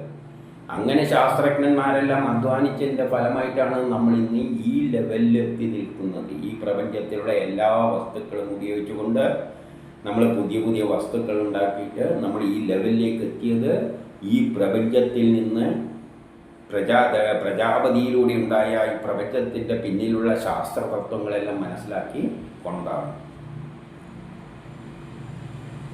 ഉയർന്നു പറക്കുന്ന ജ്ഞാനത്തിനായി ഞാൻ നിന്നെ പ്രണമിക്കുന്നു. ഉയർന്നു പറക്കുന്ന ജ്ഞാനത്തിനായി എനിക്ക് ഉയർന്നു പറക്കണം. ആ ജ്ഞാനം വേണം. എങ്ങനെ ഉയർന്നു പറക്കണം? ആകാശത്ത് പോയാൽ പോരാ, പ്ലെയിൻ രൂപത്തിൽ പറന്നാൽ പോരാ, റോക്കറ്റ് കയറിയിട്ടും എനിക്ക് പറക്കണം. എനിക്കങ്ങ് ബഹിരാകാശത്തെല്ലായിടത്തും എത്തണം, എല്ലാ ഗ്രഹങ്ങളിലും എത്തണം. ഉയർന്നു പറക്കുന്ന ജ്ഞാനത്തിനായി ഞാൻ നിന്നെ പ്രണമിക്കുന്നു. അപ്പൊ എനിക്കെന്ത് വേണം? അങ്ങ് ആകാശത്തിലെല്ലാം പറന്നു പോകണം. അതിൻ്റെ ജ്ഞാനത്തിനായി നിന്നെ സമീപിക്കുന്നു. നിന്റെ ഊർജവിശേഷം എനിക്ക് ലഭിക്കണം. അതിനുള്ള ഊർജവിശേഷം എനിക്ക് ലഭിക്കണം. എങ്ങനെ ഊർജം കിട്ടും? ഉയർന്നു പറക്കാനുള്ള ഊർജം എങ്ങനെ കിട്ടും? റോക്കറ്റ് ഉണ്ടാക്കിയിട്ട് മൂട്ടിൽ ഇന്ധനം വെച്ചിട്ട് തീ കൊടുത്താൽ മതി, ഊർജം കിട്ടും. അപ്പം നമുക്കത് മുകളിൽ പറക്കാം. അതും എനിക്ക് കിട്ടണം. 10 അഷ്ടവസ്തുക്കൾ നിന്റെ രക്ഷക്കുള്ളതാണ്. 8 വസ്തുക്കൾ നിന്റെ രക്ഷക്കുള്ളതാണ്. ആറ്റത്തിലുള്ള ഒക്ടറ്റ് റൂൾ, 8 ദിക്കുകൾ, അത് നിന്റെ രക്ഷക്കുള്ളതാണ്. ആ ആറ്റങ്ങളിലൂടെയാണ് ഈ പ്രപഞ്ചം മുഴുവൻ ഉണ്ടായത്. ഈ പ്രപഞ്ചം മുഴുവൻ ഉണ്ടായതിൻ്റെ പിന്നിലുള്ള ഒരൊറ്റ തത്വം ഒക്ടറ്റ് റൂൾ. കെമിസ്ട്രി പഠിച്ചവർക്കറിയാം. ആറ്റത്തിന് ഏറ്റവും പുറത്ത് ഓർബിറ്റ് 8 ഇലക്ട്രോൺ ഉണ്ടെങ്കിലേ നിൽക്കാൻ പറ്റുകയുള്ളൂ. ഹൈഡ്രജന് 2 മതി, ബാക്കി എല്ലാത്തിനും 8 വേണം. 8 ഇല്ലാത്തത് കൊണ്ടാണ് പരസ്പരം കൂടി ചേർന്നിട്ട് പ്രജാപതി ഈ പ്രപഞ്ചമാക്കി മാറ്റിയിരിക്കുന്നത്. ആറ്റങ്ങളെയെല്ലാം കൂട്ടിച്ചേർന്നിട്ട്. നീ തന്നെയാണ് കിഴക്കു ദിക്കിനെ ജ്വലിപ്പിക്കുന്നതും ആയുധങ്ങളിലും ഉപകരണങ്ങളിലും നിറഞ്ഞു നിൽക്കുന്നതുമായ അഗ്നി. എല്ലാ ആയുധത്തിലും ഉറഞ്ഞു നിൽക്കുന്നതുമായ അഗ്നി നീ തന്നെയാണ്. ഈ ഒക്ടറ്റ് റൂളുകൾ ഉപയോഗിച്ചുകൊണ്ട് ഇലക്ട്രോണുകൾ പുറത്തേക്ക് ചാടുമ്പോഴാണ് ഊർജം പുറത്തേക്ക് വരുന്നത്. അപ്പം ഈ ഇതെല്ലാം ഉണ്ടല്ലോ, പടക്കെല്ലാം പൊട്ടുമ്പോൾ ഊർജം പുറത്തേക്ക് വരുന്നതിൽ അതിൻ്റെ അകത്തുള്ള രാസപ്രവർത്തനത്തിൽ ഒക്ടറ്റ് റൂളുകൾ ഉപയോഗിച്ചാണ് രാസപ്രവർത്തനം അതിൻ്റെ അകത്ത് നടക്കുന്നത്. അപ്പോൾ ചിലത് ഊർജം പുറത്തേക്ക് വരും. അതെല്ലാം ആയുധങ്ങളിലെല്ലാം ഉപയോഗിക്കുന്നത്. ഭൂമിയിലും സൂര്യനിലും കാണപ്പെടുന്ന അഗ്നിയും നീ തന്നെ. ഭൂമിയിൽ അഗ്നി ഉണ്ടെങ്കിൽ വിറക് കത്തുമ്പോൾ എങ്ങനെയാണ് താപം വരുന്നത്? കാർബൺ ഓക്സിജനുമായി കൂടി ചേർന്നിട്ട് കാർബൺ ഡൈ ഓക്സൈഡായിട്ട് മാറും. അപ്പം പുറത്തേക്ക് ചൂട് വരും. അപ്പം കാർബണ് ആറ്റത്തിൻ്റെ അകത്ത് ഇലക്ട്രോണ് 4 എണ്ണമാണുള്ളത്, ഓക്സിജന് 6 എണ്ണമാണുള്ളത്. അപ്പം കാർബണും ഓക്സിജനും കൂടി ചേരണ്ടിക്കൽ അതിൻ്റെ അകത്തുള്ള പുറത്ത് 6ഉം 4ഉമാണ്. അപ്പം കാർബണും വെട്ടാക്കണം, ഓക്സിജനും വെട്ടാക്കണം. എന്തെല്ലോ തന്ത്രത്തിലൂടെ അത് കെമിസ്ട്രി പഠിച്ചവർക്കറിയാം. കാർബൺ ഡൈ ഓക്സൈഡ് മാറുന്നു കത്തുമ്പോൾ. അപ്പോൾ അധികം വരുന്ന ഓർബിറ്റിലുള്ള എനർജികൾ, ഇലക്ട്രോണിൻ്റെ എനർജികളാണ് പുറത്തേക്ക് വരുന്നത്. അതാണ് ഭൂമിയിൽ കത്തുമ്പം കിട്ടുന്ന ഊർജം. സൂര്യനിൽ വേറൊരു തരത്തിൽ അത് കൂടി ചേർന്നിട്ടാണ് വേറൊരു രാസപ്രവർത്തനത്തിലൂടെയാണ് ഊർജം പുറത്തേക്ക് വരുന്നത്. അവിടെയെല്ലാം ഉള്ള അഗ്നി നീ തന്നെയാണ്.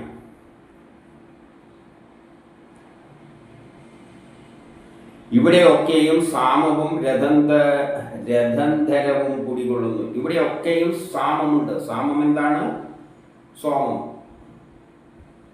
സോമം എന്ന് പറഞ്ഞാൽ കത്താനുള്ള വസ്തുക്കളുണ്ട്. ഭൂമിയിൽ കത്താനുള്ള വസ്തു വിറക് മാരിയുള്ള എല്ലാം സോമമാണ്. അത് കത്തിയിട്ടാണ് ഊർജം കിട്ടുന്നത്. സൂര്യനിൽ കത്താൻ വേറൊരു സാധനമുണ്ട്, അത് കത്തിയിട്ടാണ് ചൂട് കിട്ടുന്നത്. ഇത് സാമങ്ങളാണ്. ഇതെല്ലാം സാമവേദത്തിൽ പെടുന്നതാണ്, കെമിസ്ട്രിയിൽ പെടുന്നതാണ്, രസതന്ത്രത്തിൽ പെടുന്നതാണ്. ഇലയിൽ കത്താൻ ഉപയോഗിക്കുന്ന വസ്തുക്കളുമായിട്ട് ബന്ധപ്പെട്ടതാണ്. അഗ്നി തന്നെയാണ് ദേവന്മാരിൽ ആദ്യൻ. ആദ്യമുണ്ടായ ദേവൻ ആദിത്യനല്ല, ആദ്യമുണ്ടായ ദേവൻ അഗ്നിയാണ്. പ്രപഞ്ചം ദ്രവ്യവും ഊർജവും, ഊർജത്തെ ദ്രവ്യവുമാക്കാം, ദ്രവ്യത്തെ ഊർജവുമാക്കാം. അപ്പം ആദ്യം ഉണ്ടായിരുന്നത് അഗ്നിയാണ്, ഊർജമാണ് ദ്രവ്യമായി മാറിയത്. അപ്പം ആദ്യത്തെ ദേവൻ അഗ്നിയാണ്. അത് പ്രകാശകിരണങ്ങളാൽ ജ്വലിക്കുന്നു. അത് നമുക്കറിയാലോ, അഗ്നി പ്രകാശത്തോടു കൂടിയാണ് ജ്വലിക്കുന്നത്. അതിൻ്റെ കൂടെ പ്രകാശോർജ്ജവും വരുന്നുണ്ട്, ഹീറ്റ് എനർജിയും വരുന്നുണ്ട്. അഗ്നിയിൽ നിന്നാണ് എല്ലാ ദിക്കുകളിലും ജ്ഞാനമെത്തുന്നത്. ജ്ഞാനം, അറിവ്. എങ്ങനെയാണ് ദിക്കുകൾ ഉണ്ടായത്? ദിക്കുകൾ എവിടെ നിന്നാണ് തുടങ്ങുന്നത്? ഓർബിറ്റിൻ്റെ ഏറ്റവും പുറത്തെ ഓർബിറ്റിലാണ് 8 ദിക്കുകൾ ഉണ്ടാകുന്നത്. അത് ഊർജവുമായിട്ട് ബന്ധപ്പെട്ടതാണ്. ഓർബിറ്റ് എനർജി ലെവൽ എന്നാണ് പറയുക, ഊർജ ലെവൽ എന്നാണ് പറയുന്നത്. ആ ഊർജ ലെവലിന് 8 സ്ഥാനങ്ങളുണ്ട്. അതാണ് ഒക്ടറ്റ് റൂൾ. ആ ദിക്കുകളിലെല്ലാം ഊർജമുണ്ട്. ഊർജ കേന്ദ്രങ്ങളാണ് ആ 8 ദിക്കുകൾ. അപ്പോൾ അഗ്നിയിൽ നിന്നാണ് എല്ലാ ദിക്കുകളിലും ജ്ഞാനം എത്തുന്നത്. ആ ജ്ഞാനം നേടിയാലാണ് കെമിസ്ട്രി മനസ്സിലാവുക. ആ കെമിസ്ട്രിയിലൂടെയാണ് പ്രപഞ്ചം മുഴുവൻ ഉണ്ടായ ശാസ്ത്രം മനസ്സിലാവുക. ആ ജ്ഞാനപ്രകാശത്താൽ യജ്ഞകർത്താവ് സ്വർഗീയ കർമ്മങ്ങളെ ഉപദേശിക്കട്ടെ. ആ ജ്ഞാനത്തിലൂടെയാണ് യജ്ഞകർത്താവ് കർമ്മങ്ങളെ ഉപദേശിക്കട്ടെ. കെമിസ്ട്രി പഠിച്ചതിന് ശേഷം മാത്രമേ നമുക്ക് കർമ്മങ്ങൾ അനുഷ്ഠിക്കാൻ പറ്റുകയുള്ളൂ. നമ്മളിപ്പോൾ IC ചിപ്പ്, ഇലക്ട്രോണിക്സ് ചിപ്പ് എന്നെല്ലാം പറയുന്നില്ലേ, IC ചിപ്പ്, അതിലെല്ലാം കെമിസ്ട്രിയാണുള്ളത്. അതിനുള്ള മെറ്റീരിയലില് വേറെ ചില മെറ്റീരിയൽ കൊടുക്കുമ്പോൾ എക്സ്ട്രാ ഇലക്ട്രോണോ എക്സ്ട്രാ ഹോളോ ഉണ്ടാവും. കെമിസ്ട്രിയുടെ ഒരു തരത്തിലുള്ള ആപ്ലിക്കേഷനാണ് ഇന്നത്തെ IC ചിപ്പുകളിലൂടെ എല്ലാം ആയി മാറിയത്. അത് കെമിസ്ട്രി തന്നെയാണ്. കെമിസ്ട്രിയുടെ പീരിയോഡിക് ടേബിളിൽ നിന്നാണ് ഈ വസ്തുക്കളെല്ലാം സെലക്ട് ചെയ്യുന്നത്. അപ്പം ഈ ഒക്ടറ്റ് റൂളിലെ സത്യത്തിലൂടെയാണ് നമ്മൾ യജ്ഞം കർമ്മങ്ങൾ ചെയ്തിട്ട് കർമ്മങ്ങൾ ഉപദേശിക്കേണ്ട പുതിയ പുതിയ കർമ്മങ്ങൾ ഇങ്ങനെയെല്ലാം ഈ പീരിയോഡിക് ടേബിളിൽ നിന്ന് നമുക്ക് തീരുമാനിക്കാം എങ്ങനെ IC ചിപ്പ് എന്തെല്ലാം വസ്തുക്കൾ കൊണ്ട് IC ഉണ്ടാക്കാം. ഈ ശ്രേഷ്ഠ കർമ്മങ്ങളാണ് സ്വർഗം നൽകുന്നത്. ഇങ്ങനെയുള്ള കെമിസ്ട്രിയുടെ സഹായത്താലാണ് സ്വർഗം ഉണ്ടാകുന്നത്. ലോകം തന്നെ സ്വർഗമായി മാറുന്നത്. ഇന്നുള്ള കൃത്രിമ റബ്ബറുകളും പ്ലാസ്റ്റിക്കുകളും ഇന്നുള്ള IC ചിപ്പുകളും ഇലക്ട്രോണിക് ഉപകരണങ്ങളും എല്ലാം തന്നെ കെമിസ്ട്രിയുടെ ഒക്ടറ്റ് റൂളിൽ നിന്ന്, പീരിയോഡിക് ടേബിളിൽ നിന്നാണ് സ്റ്റാർട്ട് ചെയ്തിട്ടുണ്ടാക്കിയിരിക്കുന്നത്. എത്ര വലിയ വിഷയങ്ങളാണ് പറയുന്നതെന്നറിയോ? ഇതാണ് വേദങ്ങളിലുള്ളത്.